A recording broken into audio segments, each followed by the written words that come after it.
झांसी गौ सेवा आयोग के नवनियुक्त प्रदेश अध्यक्ष श्याम बिहारी गुप्ता अपनी धर्मपत्नी मंजू गुप्ता एवं जगदीश यादव सहित संघर्ष सेवा समिति कार्यालय पहुंचे, जहां समिति के संस्थापक डॉक्टर संदीप सुरवगी ने श्याम बिहारी गुप्ता को माला पहनाकर एवं तिलक कर व मोमेंटो देकर सम्मानित किया।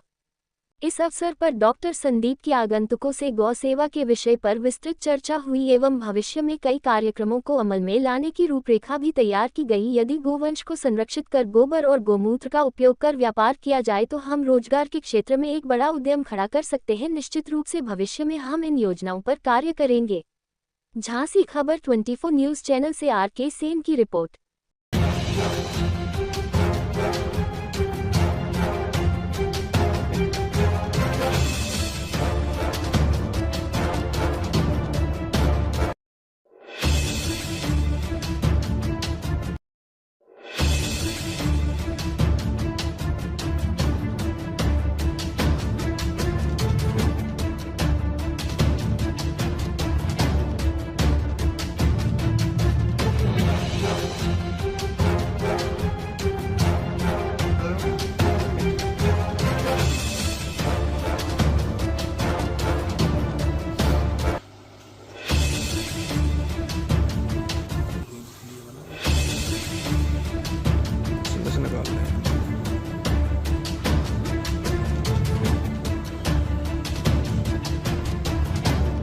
मंत्री जी संघर्ष सेवा समिति कार्यालय पे आने पर क्या कहना चाहेंगे? देखिए, हम ये चाहते हैं कि जो भी प्रदेश में सामाजिक संगठन हैं जो समाज के हित में काम कर रहे हैं, वो सब लोग अपने कार्यों के साथ साथ इस बात पर भी काम करें कि आने वाली जनता को, आने वाले समय में प्रदेशवासियों को कैसे शुद्ध हवा, शुद्ध पानी, शुद्ध भोजन मिले, और उसका आधार गाय है।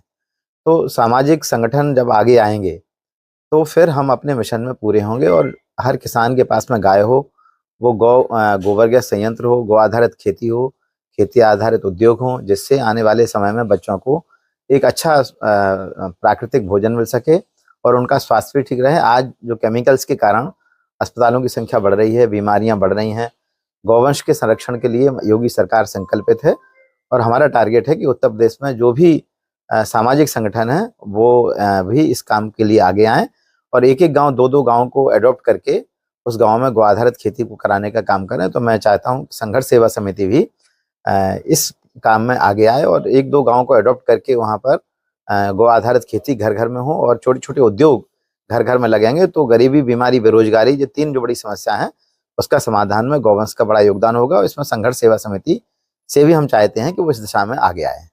अभी जो है कई गौ सेवा खुले हुए हैं, वहाँ पर निरंतर गायों की देखरेख नहीं हो रही है, उस विषय में क्या कहना चाहिए? देखिए, 2017 में जब योगी जी की सरकार बनी उसके पहले इस उत्तर प्रदेश से गौवंश की तस्करी होती थी, कत्लखानों में गाय जाती थी।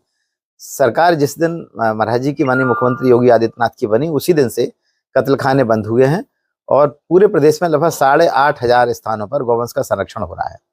तो इसका काम 3 चरणों में था। पहला तो काम है जो छोटा गौवंश रोड पे घूम रहा है वो गौशालाओं में जाए, गौ आश्रय स्थलों में जाए। दूसरा काम था कि वहां पर गौ आधारित प्राकृतिक खेती और गौ आधारित ग्रामीण अर्थव्यवस्था का प्रशिक्षण हो। और तीसरा काम था कि वो गाय, एक गाय किसान को पहले 900 रुपए था, अब जिसका आप 1500 रुपए हो गया। एक गाय ले जाओ 1500 रुपए महीना पाओ, 4 गाय ले जाओ 6,000 रुपए महीना पाओ। तो जो दूसरा और तीसरा चरण है वो रुका हुआ था। हमारा दायित्व है कि हम गौवंश किसानों को देंगे, महिलाओं को देंगे। NRLM की 1 करोड़ महिलाएं हैं उत्तर प्रदेश में, हम उन महिलाओं को गौवंश देंगे और उनको गौ आधारित खेती कराएंगे। खेती आधारित कुटीर उद्योगों के माध्यम से शहर के लोगों को जहर मुक्त भोजन मिलेगा और गांव में महिलाएं, किसान गौ आधारित खेती करने का काम करेंगे और गाय ही हमारी समृद्धि और स्वास्थ्य का आधार बनने वाली है। हमारे 5 प्रोग्राम हैं। पहला काम है इकोनॉमी, दूसरा एनवायरनमेंट, तीसरा काम एनर्जी, चौथा एम्प्लॉयमेंट, 5वां एजुकेशन। तो ये 8,500 सेंटर है।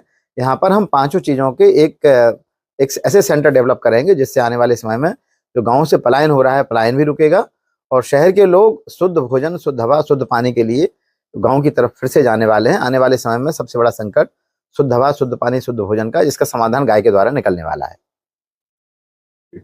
मंत्री जी द्वारा संघर्ष सेवा समिति को नया एक तरीके से भार दिया गया है गौ सेवा का भी, इस विषय में आप क्या कहना चाहिए? सेवा किसी तरह की भी हो, स्पेसिफिक है, चाहे वो गौ सेवा हो, मानव सेवा हो, सामाजिक कोई भी ऐसा काम जिसमें वास्तविकता में इस देश का उद्धार हो रहा हो, उसमें संघर्ष सेवा समिति हमेशा आगे रही है और धन्यवाद करना चाहते हैं हम भाई साहब को, श्याम बिहारी गुप्ता जी को, कि इन्होंने गौड़ समाज का, इस बुंदेलखंड का और इस देश का हमेशा गौरवान्वित करने का काम किया है।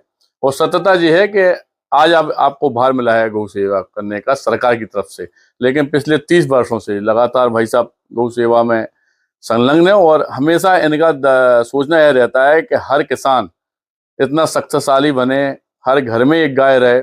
इस तरह की जो विचारधाराएं भाई साहब की हैं, वो वास्तविकता में इस जनता में नई चेतना अपने आप प्रज्वलित करती हैं।